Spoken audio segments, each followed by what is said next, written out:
नमस्कार सर्वांचे, RJ academy या यूट्यूब चॅनलमध्ये आपण आज लाडक्या बहिणींसाठी मोठी खुशखबर घेऊन आलो आहोत। तर ती काय खुशखबर आहे, ती खुशखबर ऐकण्यासाठी व्हिडिओ शेवटपर्यंत नक्कीच पहा। चला तर वळूया बातमीकडे।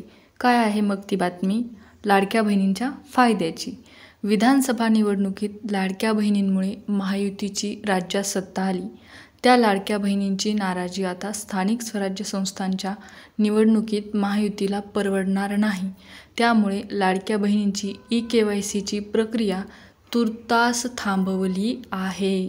लाडक्या बहिणींना ऑक्टोबरचाही लाभ पुढील आठवड्यात दिला जाणार आहे। म्हणजे ई-KYC केली नसतानाही ऑक्टोबरचा लाभ तुम्हाला मिळणार आहे। पहा बातमी आणखीन काय आहे।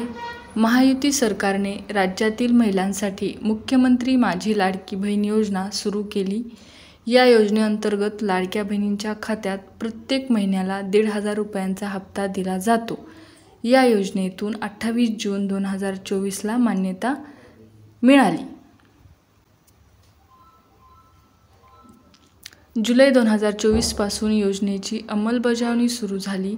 या योजनेचा लाभ घेण्यासाठी 15 ऑक्टोबर 2024च्या मुदतीमध्ये 2,56,00,000 महिलांनी अर्ज केले। 6 महिन्यानंतर निकषांवर बोट ठेवत योजनेच्या लाभार्थ्यांची पडताळणी सुरू करण्यात आली। मग लाडकी बहीण योजना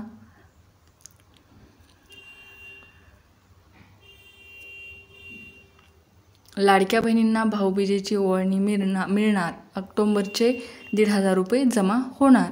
सरकारकडून या योजनेच्या लाभार्थ्यांची पडताळणी केल्यानंतर राज्यातील जवळपास 45 लाख महिलांना लाभ मिळालेला नाही।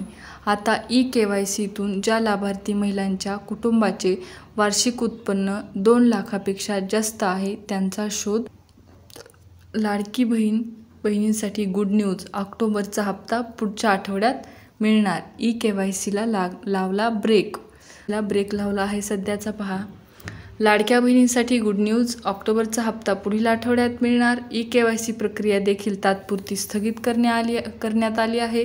लाडक्या बहिणींसाठी आताची सर्वात मोठी खुशखबर आहे दिवाळीची। पहा अशामध्ये आता सरकारने लाडकी बहीण योजनेच्या लाभार्थींना ई-KYC बंधनकारक केली आहे। या योजनेसाठी ई-KYC करताना अनेक अडचणींना सामना लाडक्या बहिणींना करावा लागत आहे।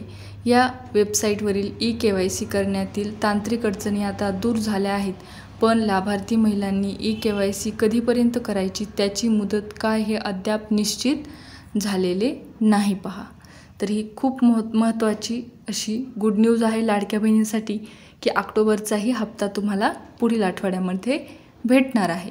तर कशी वाटली अपडेट? आवडली असेल तर नक्कीच लाईक, शेअर आणि कमेंट करायला विसरू नका। धन्यवाद।